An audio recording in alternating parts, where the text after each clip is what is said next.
Lula faz reunião secreta com o dono do Banco Master, cúpula do Banco Master, aliados do Lula, do PT, na época candidato a presidente do Banco Central, e reunião não estava na agenda do governo e Lula nega a divulgar motivo. Você vai ficar sabendo disso nesse vídeo e mais um pouco de tudo que está envolvendo o Palácio do Planalto nessa grande polêmica do Banco Master. Quer saber de uma coisa? O Banco Master desmoronou e está desmoronando todos que estão por perto.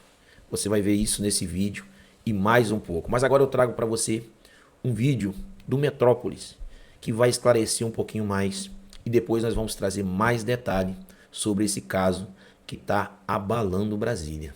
Vamos ao vídeo. O presidente Luiz Inácio Lula da Silva recebeu o empresário Daniel Vorcaro, dono do Banco Master, para uma reunião fora da agenda oficial.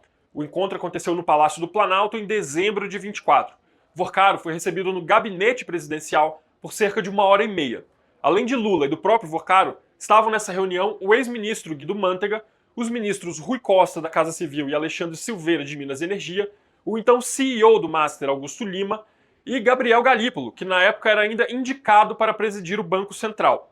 A reunião foi agendada por Guido Mantega, que trabalhava para o Master nessa época. Recentemente, em um evento em Maceió, o presidente Lula afirmou que, abre aspas, falta vergonha na cara de quem defende Daniel Vorcaro. O tom duro contrasta com o histórico recente de proximidade entre o dono do Master e figuras do núcleo do governo Lula. Como revelou a coluna, Guido Mantega foi contratado para essa consultoria com um salário de cerca de R$ 1 milhão mensais a pedido do líder do governo no Senado, Jacques Wagner. Entre julho e novembro de 2025, Mantega recebeu ao menos 16 milhões de reais em honorário. Procurado, ele não comentou. Jacques Wagner negou ter intercedido pela contratação dele, e a assessoria de Lula não explicou por que a reunião de dezembro não foi registrada na agenda oficial. A contratação de Mantega resolveu um problema para o governo. Minha gente, você entendeu como Brasília tudo é uma coisa interligada à outra? Ontem eu trouxe aqui um vídeo, falei um pouquinho disso. Mas ainda nós não tínhamos a notícia do envolvimento do Palácio do Planalto com o Banco Master. Nós sabíamos que o Lula tinha intercedido por alguma coisa, nós sabíamos que alguma coisa havia acontecido nos bastidores, que possivelmente, eu ainda falei, não se assuste se nos próximos dias, se você ver o vídeo de ontem você vai ver, se nos próximos dias você não vê o envolvimento do PT, do governo Lula, nesse caso. Eu falei isso. Por quê? Porque eu ainda falei, porque sempre nessas coisas sujas tem o dedo do PT. Eu ainda disse isso, né? Logo em seguida, nós recebemos essas informações que o governo Lula, em 2024, né, o presidente Lula havia se reunido com o dono do Banco Master, junto ali com ele, né, quem agendou, quem gesticulou, foi o Guido Mantega. Ele gesticulou isso por quê? Porque Guido Mantega, na verdade, estava trabalhando para o Banco Master. A pedido de quem? A pedido do ministro, líder do governo no Senado, Jorge Wagner, para que Guido Mantega fosse trabalhar no Banco Master, porque Lula tinha uma dívida com Guido Mantega. Tentou colocar ele na Vale, o mercado reagiu. Então ele tinha uma dívida, então ele não teve como colocar ele na Vale.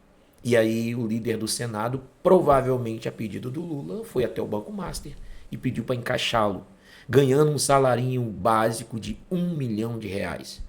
E no período que ele esteve por lá, ele ganhou uma bacatela, teve uma entrada de uma bacatela de R$ 16 milhões. Estava presente nessa reunião, junto com Guido Mantega, estava lá Jorge Wagner, quem tinha indicado, estava lá o Galipo, né, o Gabriel Galipo, do Banco Central, que na época ainda era um indicado. Lula estava tentando indicar, tentando colocar ele no Banco Central. Ele já ali estava participando ali de tudo aquilo. Beleza. O que tem de errado nisso? O que tem de errado nisso é que por que o governo tem que fazer a reunião com aliados dele, a qual, né, empregou alguém que também é aliado dele, do governo, aliado do Lula, num banco que estava todo enrolado, E estava presente nessa reunião o futuro presidente do Banco Central, onde Lula levou ele para essa reunião e pediu ele para poder ajeitar as coisas, para poder, olha, quando você estiver lá, você já tem que saber tratar com essa situação aqui. Olha só, você vai ter que ir por aqui, por ali, já para ele entrando, né? Gabriel Galípolo já entrando por dentro dos esquemas, né? Ou tendo conhecimento dos... Nós não sabemos se ele entrou ou não entrou, mas nós sabemos que ele estava nessa reunião. O que tem mais de errado nisso? Isso é uma reunião que estava fora da agenda do governo. É uma reunião... O que acontece para você entender? Toda reunião do governo existe uma agenda. Tudo que o governo vai fazer, com todos que ele vai se reunir, o presidente, qualquer autoridade, precisa ter uma agenda para que todos saibam de que está se falando, de que está se tratando, aonde está, porque afinal ele é funcionário público, né? Ele trabalha para o povo. Mas essa reunião não estava na agenda. Por quê? Porque quando se divulga a reunião, tem que divulgar o assunto que vai ser tratado nela. Então tudo que indica é que o assunto que lá foi tratado não poderia ter conhecimento das pessoas. Ou seja, eu e você não poderíamos estar sabendo, ficar sabendo daquilo que iria ser tratado nessa reunião. Ou seja, o que nós vimos ali, sabe o que é, pessoal? Troca de favores. Ali um devia a favor para o outro devia a favor para o outro, e aquela cadeia de contato que nós sabemos que na época do governo Bolsonaro não existiu, que ele quebrou tudo isso, ele cortou tudo isso. Mas que nós sabíamos que na volta do governo Lula isso ia voltar a acontecer, porque já acontecia antes. E nós falamos isso. Mas as pessoas não acreditaram. Olha aí acontecendo novamente. E sabe o que é mais interessante nisso tudo? Esse vídeo está ficando longo já, né?